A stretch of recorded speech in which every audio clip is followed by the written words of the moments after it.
Good morning, everyone, and welcome to the very first virtual Focus Friday alumni panel.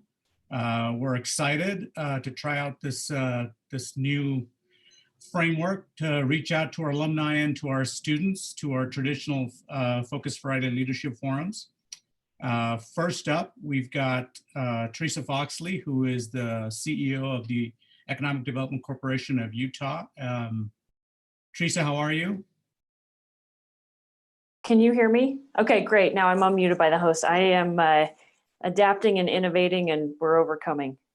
So let's talk a little bit about that. Can you tell our audience, first of all, what is it that you do with EDC Utah? Yeah, well, thanks so much again for pulling this together, and it's great to be with the students virtually. I hope that you're all hanging in there. I run the Economic Development Corporation of Utah. We're a private nonprofit that's focused on catalyzing job creation and capital investment in the state of Utah. And we have three core competencies: research, so researching Utah's unique competitive advantages; business marketing, making sure that business leaders understand what those advantages are; and then corporate recruitment project management. So we are, our mission is very well set up now to actually be responding to some of these economic challenges that have befallen us as a result of our war against this virus. We are doing a lot of work with the state economic task force to try and understand what the escalation protocols are and the decision tree for public health, and then to design economic stimulus around that. We're trying to do some time boxing so that our community leaders understand, again, what the impact of this will be from a social distancing standpoint on their businesses, and then to help them start to put into place business planning for the future. We're working with suppliers in Utah to get personal protective equipment into the hands of our big four hospital providers. Some really cool stories are coming from this. We have ski manufacturers that are now making face shields. We have a ton of other businesses that have been able to retool or to convert some of their manufacturing lines so that they can produce PPE. And we're part of what's called the rapid response team for the state. So we are trying to become experts in the federal stimulus package that has been released, and to make individuals from our team available to business owners and to those that have suffered an economic consequence as a result of COVID-19, to make sure that they understand how to navigate the red tape and the bureaucracy of the federal programs that are available now through this phase 3 bill, and that will be available in future phases as well, 4 and 5. So our day-to-day work is marketing and promoting the state of Utah, and helping to make sure that people understand what the value proposition is for locating in the state. But we've really pivoted our operations to COVID-19, and have lent a lot of our employees to help with that effort, myself included. Well, thanks for that, Theresa. I know that Utah has had such an amazing economic boom for over a decade, and just 2 months ago, right, we were below 3% unemployment in our state, and somewhere around three and change for the entire country. So this is a huge change. I've been heartened by the leadership in the state of Utah and how quickly we reacted. Can you talk just a little bit? You alluded to it. There was an announcement just yesterday of a partnership between the state of Utah and Silicon Slopes in battling COVID-19. Can you talk a little bit about that? Yeah, happy to talk about that. So one of the major challenges of this virus are a couple of things. One, we all know that it can incubate in our own bodies far longer than for a long time before we show symptoms, and some of us may be even infected with it and be asymptomatic. And so that is something that leads to very high transmission rates. It's also extremely contagious. It lives on surfaces for a very long time, which is one of the reasons why their health pros are encouraging us to exercise extreme hygiene. But that's why we've had to exercise these blunt instruments in social distancing, clamping down big parts of our economy, because we haven't been able to test our population to understand who's been infected. And we then haven't been able to do contact tracing, which is saying, hey, Theresa, you're sick. Let's figure out who you came into contact with, every single individual for the last 14 days. And we'll go and proactively pull those folks and we'll test them so that we can make sure that anyone that you infected doesn't reinfect someone else. The big limiting factor to that, the bottleneck in throughput for those of you who are operations people, has been testing. And so a very cool partnership was announced yesterday between some of our Silicon Slopes technology folks and others, which will allow, I want to say 20,000 tests per day that at no cost to Utahns, so that we can get a much better handle on how many people are actually impacted with this in our community, how many people might have actually recovered. And it allows us to be much more precise in how we design the social distancing guidelines. So I'm very optimistic about it. It's really a huge comparative advantage, again, as a state, is something that we talk about a lot in economic development.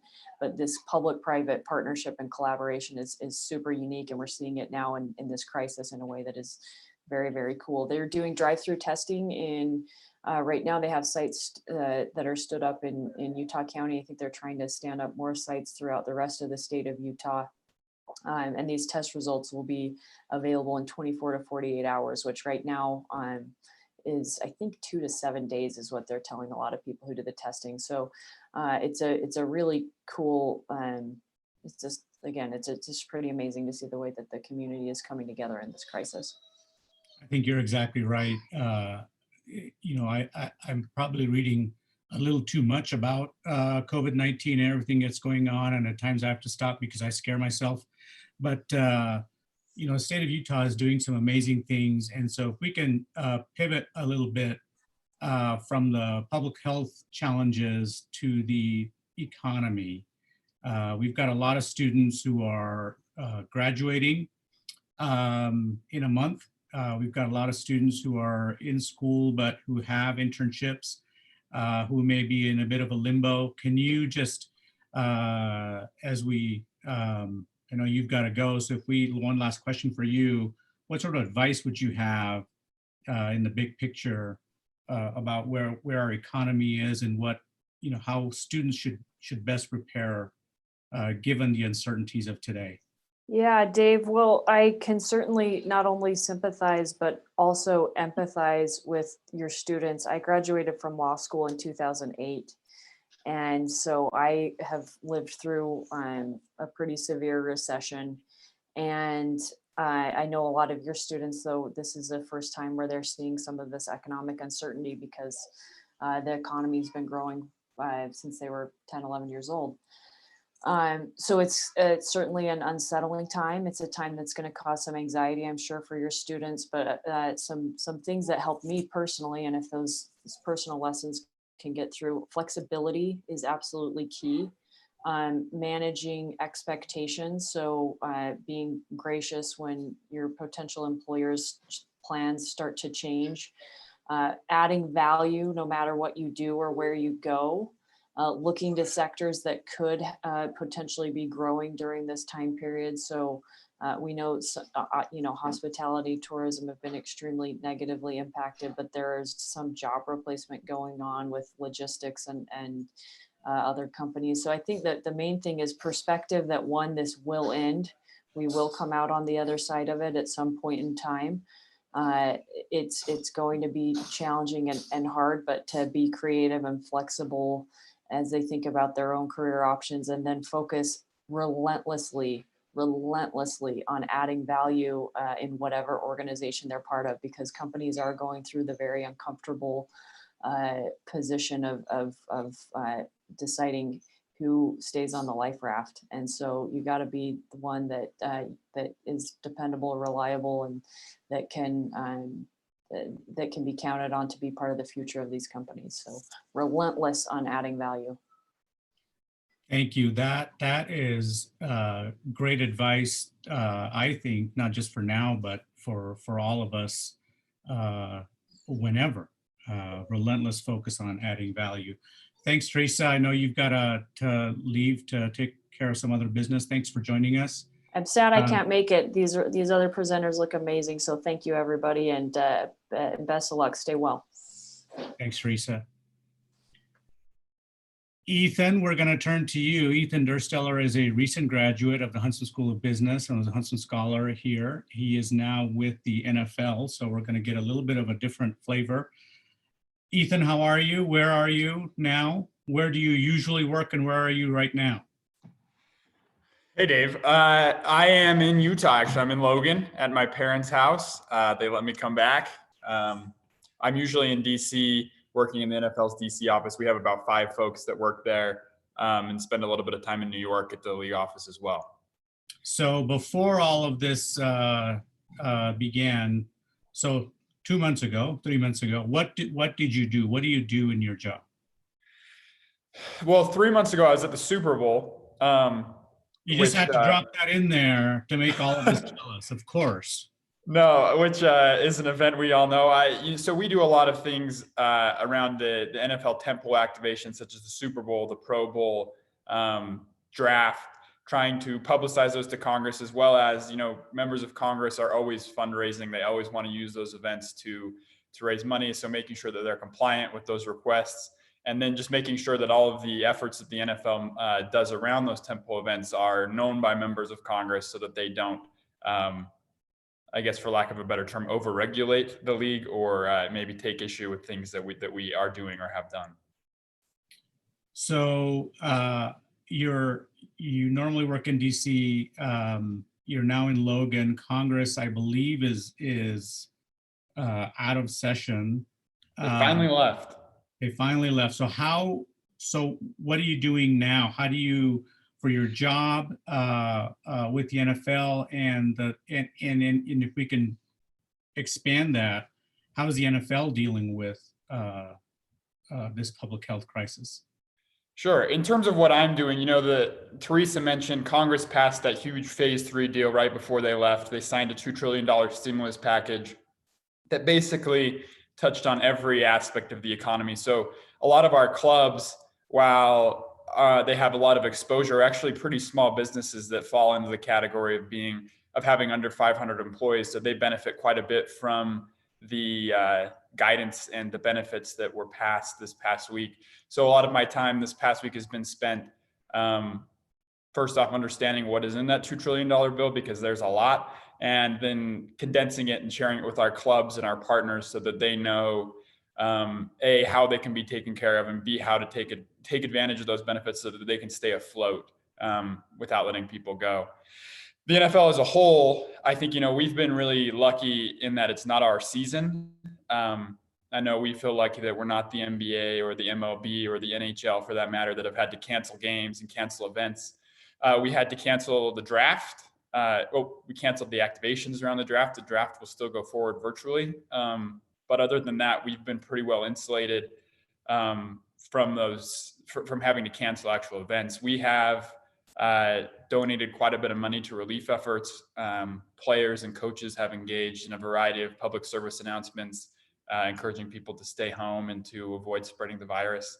So I think right now we're just trying, and right now we're working on a big fundraising effort around the draft that I mentioned will take place this month. So still doing a lot of things. A lot of it is now COVID related, and trying to come up with plans for what we will have to do in the event that we do have to cancel games. But right now, just hoping that that's not the case. That's great. So let me throw the same question to you. What is your advice for students? Now, you graduated just a few years ago, but so you were in this situation month out from graduating and looking for a job, or what's your advice for students who may be graduating or who may be in internships that maybe have been canceled, or they have internships but they're in Logan and the internship is in New York and they're not so sure that they actually want to go there? So what's your advice for students who in at least in the short term, what they can do? Well, my advice for students, regardless of how the economy is if that you have an internship in New York or DC and you're not sure you want to go, just go. It will A, look good on your resume, and B, like being away from your parents and your family for a couple of years isn't going to hurt you too bad. And the job market's just better there. I mean, Utah is a fantastic place to be, but there are more jobs in bigger cities. So especially when the economy is in decline like it is now, and we're entering a recession or maybe even a depression, the way things are looking. I think that you have to have a relentless desire to A, just find a job, and B, like Theresa said, once you find that job or that internship, being humble enough to take it, and then having a relentless focus on adding value. I know we use that term a lot in the business school, and it's business speak, but adding value is really what these companies look for. And the NFL hasn't had to do any layoffs yet, thankfully.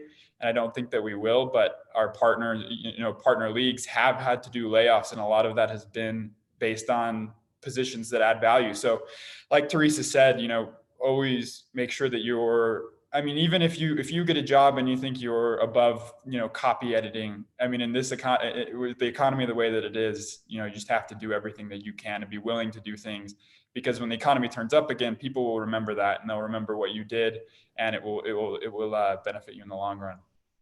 That's a great answer. So one last question, maybe a little bit more lighthearted. So Ethan and I and a couple of other people, including his father, have been on this group text for years, where we kid each other about, because we obviously are big football fans and pull for different teams. So Ethan, big news for you. Are you still a TB12 guy, or are you now still a Patriots guy? Go Bucks, baby. I've been a Bucks fan for years, Dave. You know that. Right. Been a closet Bucks fan, just waiting for to make the announcement. So I'm ready. I'm ready for the Super Bowl 2021. I don't believe that for a second, but we'll let you go with that. So, Eddie, are you with us? Let me transition to Eddie Norton. Hey, Dave, I'm here. Great, good to see you. Eddie is a graduate of the Huntsman School. Graduated a few years before Ethan. Was also a Huntsman scholar. Eddie, you're with Whitefield Capital. Can you just tell us a little bit about what is it that you do and what Whitefield Capital does? Sure, Dave. And first of all, thanks for having me, and wish circumstances were different. Love connecting with Utah State whenever I can, and thoughts and prayers to everyone listening. Hope everyone's safe and healthy. But Whitefield Capital is a private equity firm.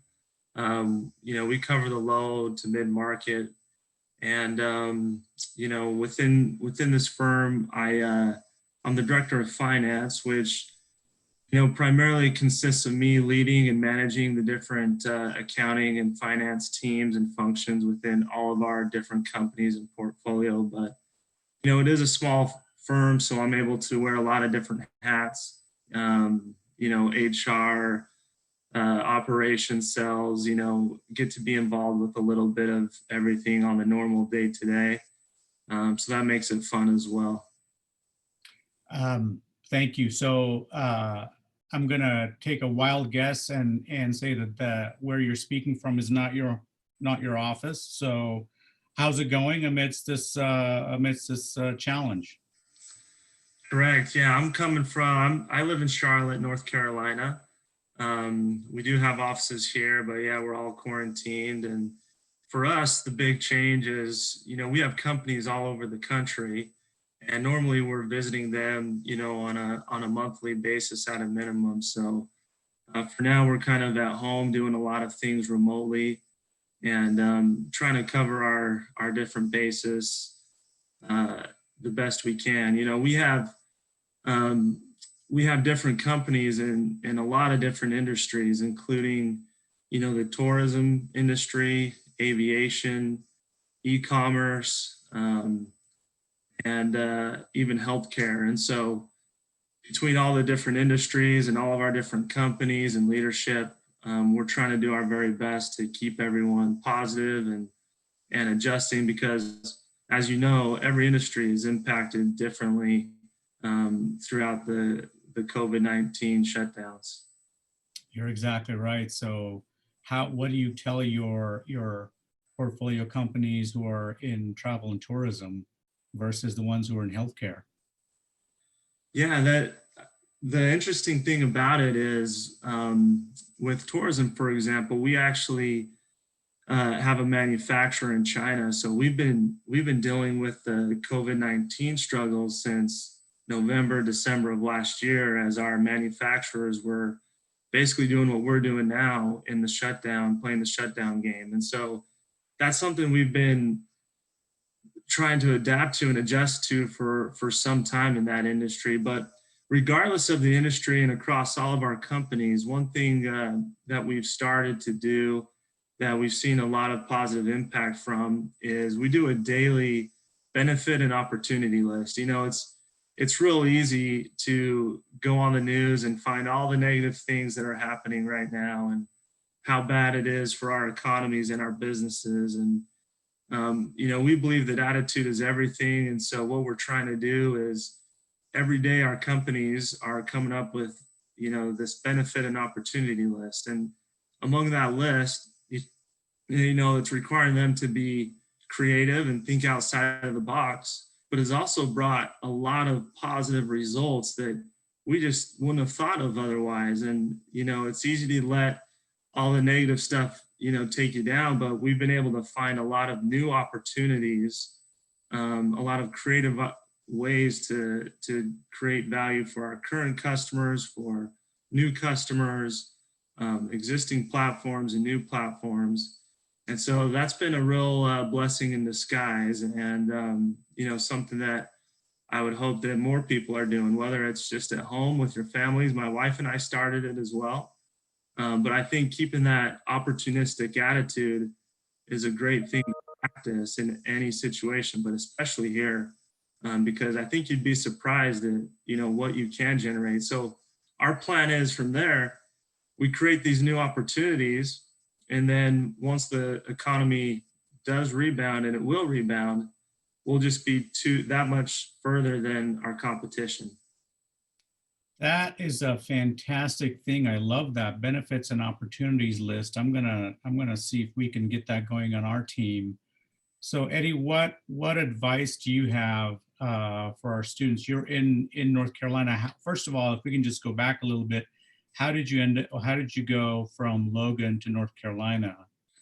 And then That's a long story, but to make it short, I've lived all over the world. After Logan, you know, since Logan, I've lived in Peru, Puerto Rico, New York, and now North Carolina. But I've always enjoyed, you know, as a Huntsman scholar, traveling around and seeking new opportunities. But you know, with this firm and acquisitions and different markets that we've entered, it's given me the opportunity to see the world a little bit and to try different areas of the country with my family.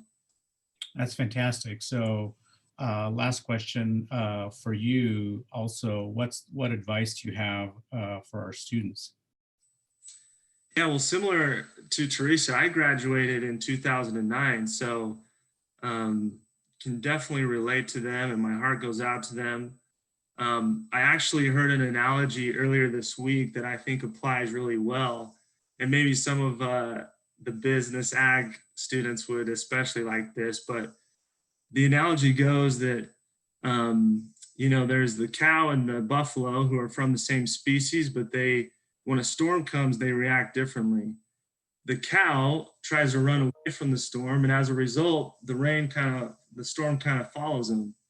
Whereas the bull, when they see a storm, they charge to it, and as a result, the storm passes them much quicker, and they're on the other side of the storm with the sun more quickly than the cows. And I love that analogy. I've shared it with all of our teams and all of our companies earlier this week, because, you know, I hope our students will have that same attitude. Don't sit back. Don't wait, you know, for the storm to pass. Face it head on, get your name out there, start networking, and do what you can to find new opportunities that you may not have known existed. Because if you approach it that way, you'll pass through the storm much quicker and much better off. That's great advice. Thank you, Eddie. We know that this will end, It's just a matter of when we get back to some sense of normalcy. And we'd love to have you come out to Logan and do this live. But thank you for joining us virtually. Dustin Jones, if I can welcome you to our virtual panel. How are you? Yeah, I'm great. Can you hear me? I can hear you. So Dustin is a Logan guy. I remember you were just on our campus a few years ago. Just a little background. So Dustin was with Macy's for a long time, was a senior executive at Macy's. And I first met Dustin when we took a group of students, Paul Felstad, who teaches finance for us, and I took a group of students to New York on a career exploration trip. And we visited Macy's and Dustin. And Dustin, I don't know if you remember this. This has to be, I don't know, 5-6 years ago, maybe longer. Yeah. But it stuck with me. You asked all the students to guess what kind of pants you were wearing. And it was such a strange, like, why is he asking that? I remember Paul and I were sitting towards the back of the group and like, what? Where is he going with this? And none of the students, of course, could guess. This was 6-7 years ago. Now, of course, I think everybody could. And it was, do you remember this story, Dustin? Yeah, I do. So what kind of pants were you wearing? Lululemon. Lululemon. And so Dustin gave this great, great talk about this new company that at that point everybody only knew as, making clothing for women, but they were emerging with a men's line. So you've got quite a background in retail and clothing. So can you just tell us a little bit about that transition? You're obviously not with Macy's anymore, but with Unified Commerce Group. Yeah. So tell us a little bit about Unified Commerce Group and that transition from Macy's. You were in China for a while. Yeah, and I still am actually. So I had the pleasure of meeting Jack Ma in 2012 and Daniel Sung, who was then the president of a company called Tmall. And they were looking for advice on how to lead a thing called Singles Day. And at the time I was of Macy's.com, and I got to meet those guys, and ultimately I was able to create a joint venture between Alibaba Group and a company called the Fung Group, which is the largest supply chain manufacturer of apparel and most everything in the world.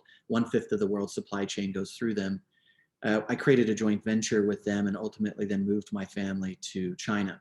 So I've been in China now over 4 years. We moved there at the end of 2015. And for most of that time, I led a joint venture between Macy's, Alibaba, and the Fung Group. And then I transitioned from Macy's to taking over a private equity-owned fashion portfolio called the Fung Group, Fung Retailing, which is about $4 billion and about 23,000 employees and about 3,000 stores.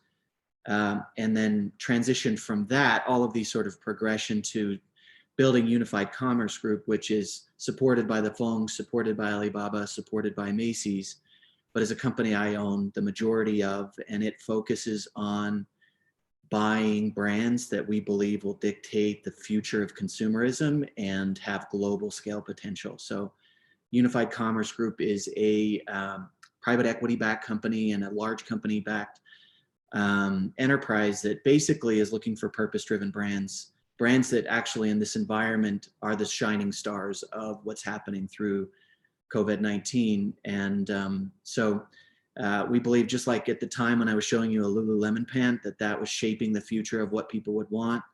We believe that today, and I believe passionately today, that there's a massive transition in what consumer appetite looks like and a massive transition in exposure to brands globally. And that sort of firm belief is what led me to create this company and then transition away from big corporations to running my own thing. That's fantastic. So those brands, those companies, are they, and those stores and those employees, that's quite a large number of stores, large number of employees. Are they in China? Are they around the world? Are any of them in the US? 17. There are 17 countries in which the Fung Retailing Group operates. The US has a few stores. The world's most expensive handbag company is one of those companies. So unfortunately, my wife never got one. That bag costs about 150,000 US, but the Chinese love that kind of stuff. So it's a Belgium handbag company, and there's one on Fifth Avenue in New York. But most of the penetration in retail is China, Southeast Asia, Australia, Europe. And that was an incredible experience for me, leaving Macy's and then leading such a large group and leading them, most of those brands, into China and building sort of their growth strategies. One of the interesting brands that is a part of it is a company called Toys R Us, which went bankrupt here in America, but is thriving in Japan and China. Wow. Dustin, this is such a fascinating story. We'd love to have you back when we're all live on campus and spend an hour or two with you on what you're doing with Unified Commerce Group. But so you said you moved your family to China 4 years ago. Where in China are you, and when did you get out? This is my third quarantine. A few months ago, a few weeks ago. You're in Park City right now. Yeah. We just built, my eldest daughter is graduating from high school here. She really wanted to graduate from a U.S. high school, so she came back and is graduating from Skyline. And we built a house in Park City so that we could be closer to family. And when we came, only to move in, we quarantined first in Thailand, then we quarantined in Hong Kong. Landed in Seoul, Korea when the outbreak happened in Seoul, Korea, and then finally made it to Park City, only to shut down in Park City. So we've been sort of living the virus since about January 21st, and a quarantined life, no matter where we were. But in terms of where we live, our home is in Hong Kong. But after moving to China, we realized that the majority of my time would be spent between a city called Hangzhou, which is the corporate headquarters of Alibaba Group, and Shanghai. So over the past 4 years, I've probably spent 60% of my time in mainland China. Last year, I spent 70 days in Hong Kong and the rest of my time on the road. Wow. So this crisis is obviously impacting your business quite a bit and just your day-to-day work. I'm guessing with retail and with so many partners and companies, a lot of it is travel, a lot of it is meeting face-to-face. How have you adjusted in the short term, at least, to the day-to-day? That's been really hard. I'm very much a face-to-face person. I mean, our teams live globally, and so we're very used to Zoom and very used to interacting at all different times of the day. And probably the biggest downside to living in China is that the clock never stops on your day-to-day. But so very used to that. But the face-to-face interaction is something that has definitely been difficult. We've had people that were pregnant that we moved from China to the US to give birth, and then only to get quarantined in the US, and now they're on maternity leave here. And there's so many different factors hanging on to people, cutting your salary. I mean, the leadership team has cut their salary dramatically in order to keep employees paid. And so there's a lot of really difficult challenges. Hong Kong retail is down 44%. There seems to be no future of that retail coming back. China retail, however, is very back, and we're on meetings every day talking about how fast and how rapidly it's coming back. And so, I remain optimistic. The reason why I built Unified Commerce Group with this great group of people was because I fundamentally believed a year ago that there was going to be a major economic shift in consumer appetite. And so what we talk about in our meetings is much about opportunity as about anything else. We are waiting for this to settle. Valuations on brands are coming way down, and we're waiting for those valuations to happen so that we can come in with cash and offer brands opportunities to reach places they never thought they could. That's fantastic. That's a very optimistic note. So Dustin, last question for you that I've asked all of our other guests. What is your advice for students, short-term and long-term? Well, I think the short-term is not your long-term. And I really think that you guys have to be reevaluating the industries you're picking. There is just a massive shift away from traditional industries. Even in the last month, innovations that haven't taken hold in America that are have taken firm hold in other places in the world are now taking firm hold here. And those businesses are going to be major game changers for people who are willing to come in and adopt early. What helped me stand apart, leaving Utah and going to New York and working with Macy's is that I became an expert in e-commerce very early, when nobody who was 40 could be an expert at e-commerce. It just wasn't around long enough. And so a 24-year-old guy had permission to be an expert. And what I would look at is I would very much choose the long tail of the industry, reevaluate the locations and the companies you're working for, and make sure that you are very confident that there's a long tail on that industry as one, even if that means that to get into that industry, you have to work for free. I have had the pleasure of working with some of the most inspirational individuals in the world, whether it's Jack Ma or Victor Fung, who's probably one of the top 10 most influential Chinese people, or Terry Lundgren, one of the greatest retail CEOs ever. These guys, I would have worked for free, and I definitely did things that were absolutely for free.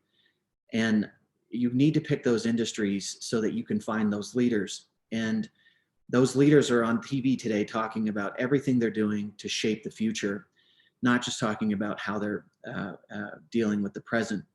And they're leading companies that have a just cause, a cause that they will never fully fulfill in their lifetime. And when you find those industries where people are working against that, what you end up finding is a career that can last a very long time with a company. And that is one of the things that I enjoyed at Macy's and have enjoyed with Alibaba Group, is both of those brands have seen recessions and tumult, and they've seen incredible change, but they've stuck, and I believe they will continue to stick despite where they're at today, because of the fire underneath the people that work there. That is fantastic advice. I'm amazed, and I'd love to have you back just to speak with you and have you share with our students your relationship with Jack Ma. That's amazing. Thank you, Dustin, and thank you to all of our guests, to Theresa and to Ethan and Eddie. Before we end this virtual panel, I want to throw this over to my colleague Tanya Davis, so she can talk about what we have in the store for our students for the rest of the semester with our virtual panels. Tanya? Yeah, thanks, Dave. Thanks to all of our guests for joining us. Really great to hear from you all, and really great insights you shared. So thank you so much first. Second, we want to thank everyone who tuned in and listened to our guests today. We want to encourage you to join us again next week. So today we kind of focused on some of our alumni and the way that COVID is affecting some different industries. Next week, we want to focus on some of our corporate partners who have opportunities, if you're still looking for an opportunity. So we encourage you to join us next week. We're still working a little bit on the lineup, but some of the companies that we have lined up right now are Paycom, Lucid, and Equity Methods. And we're still working on getting a few others to join us. So that'll be at 10:30, same time, same place on the YouTube channel. We also have a new job board on the Huntsman School website, where you can find out about internships and other opportunities that are available right now through our corporate partners. So if you're looking for opportunities, check that out. Go to the Huntsman School website, look under current students and outside the classroom, and there's a job board there. We encourage you to check that out. Last, we have a lot of virtual events that we're setting up right now with some of our corporate partners. So please stay tuned. Make sure you're checking out This Week at Huntsman and the Huntsman calendar for information about those events. I know Eddie mentioned that he was going to be talking a little bit more later this week on remaining relevant in the current situation and helping you find great opportunities. So tune in to listen to Eddie, and you can find all of that out on the Huntsman School calendar. Last, we wanted to do some giveaway through this Focus Friday session. So we're going to be reaching out to a few of our winners offline. We'll be giving all of you who have won a $50 Amazon gift card, as well as some Huntsman School swag. So I'll announce our winners now. We have Mikkel Garbett, Wayne Montgomery, and Ellie McDonald. So congratulations, and look for an email from us on information on how you'll get your swag. So thanks for joining us again. Dave, I'll turn it back over to you. Well, thank you, Tanya. And to our students on this audience and whoever else may be listening, you know, the one common thread that I found from our four guests was a focus on being open to opportunity. I know all four of them, from graduation from Utah State to where they are today, they always looked at their first step and their next steps with being open to opportunity and taking their careers in places and in ways and in locations where maybe they didn't ever think about ending up. So I think that's great advice, not just during this challenging time, but whenever that we all look at have a worldview of being open to opportunity. Thank you for joining us, and hopefully we'll see you again next Friday to talk careers. Thank you.